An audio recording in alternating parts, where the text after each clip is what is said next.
Let's start by breaking down what Git and GitHub are and the difference between them. So Git is a version control system designed to make it easier to store all previous versions of your code, collaborate in a team, and compare or restore changes. This makes Git an incredible tool for programming. Imagine if developers still had to share code as plain text. Combining code from two developers would take ages, but with Git a few commands get the job done. Alright, so what's GitHub? GitHub is a hosting service where your repository are stored and it pairs seamlessly with Git. By the way, a repository is essentially your project. Thanks to GitHub, teamwork becomes much easier. You can comment on other people's code, integrate and automate processes, and of course store your repository on a remote server. Now let's look at some practice. The first thing you need to do when starting with Git and GitHub, of course, it's installing Git and registering in GitHub. I hope you have already done that. Let's move on to the comments. Okay, open your projects. As you can see, mine's empty right now, so let's add a file. Let's create a readme file and write hello world in it.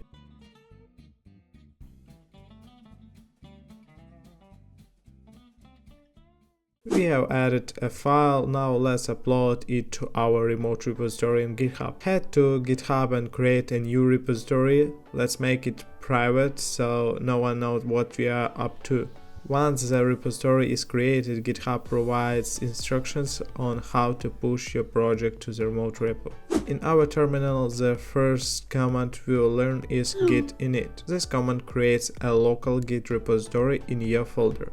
Now we can use Git locally. Let's add our file to the staging area. The staging area is like a draft where you can choose what to include in the commit and what not to. Run the command git add followed by the file name. Done. Now our file is in the staging area. To confirm that, type git status. You will see the file highlighted in green, mark it as new. Great, it's staged. Now let's create another file named notinstage.txt and write something like this file won't be staged. If you run git status, you will see it listed as untracked, meaning it won't be included in our next commit or uploaded to the remote repository. Time for commit. A commit is a record in the history of our project. It's like creating a snapshot of your changes. Let's make our first commit with the command git commit -m and message. The -m flag allows you to add a message to your commit. In this case, it can be init. It's a good practice to write clear commit messages like update project structure or added a new service. This helps you and your team understand what was done. Next, we will rename our branch to main with git branch -m main. It's become a standard to call the main branch main instead of master. We have renamed the branch and made a commit, so let's link our local repository to the remote one on GitHub using the command provided by GitHub. Awesome. Now let's push our changes to the remote repository with git push -your region main. This command uploads your changes to the remote repo and sends the main branch as the default for future pushes. From now you can just use git push and let's check our remote repo. As you can see, the changes are there and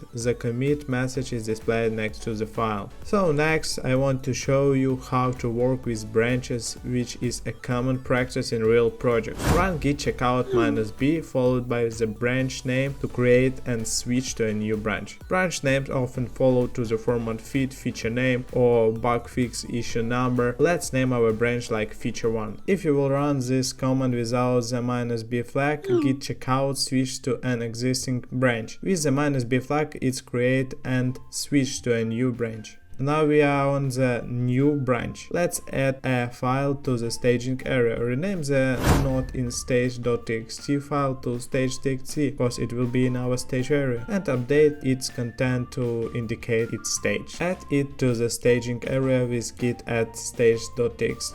If your file is in a subfolder, provide the full path instead of just the file name. So after adding confirm, it's staged with git status. Let's commit the file with a message like added to stage.txt file. Now we can push the changes to the remote repo using git push origin -u feature 1. So go on to our GitHub repository. On GitHub you will see a prompt to create a pull request. A pull request is essentially a request to merge two branches. Your team members will review the code and leave comments directly in the pull request. Be sure to write a good description and clear title for your pull request to make it easier for your colleagues to understand.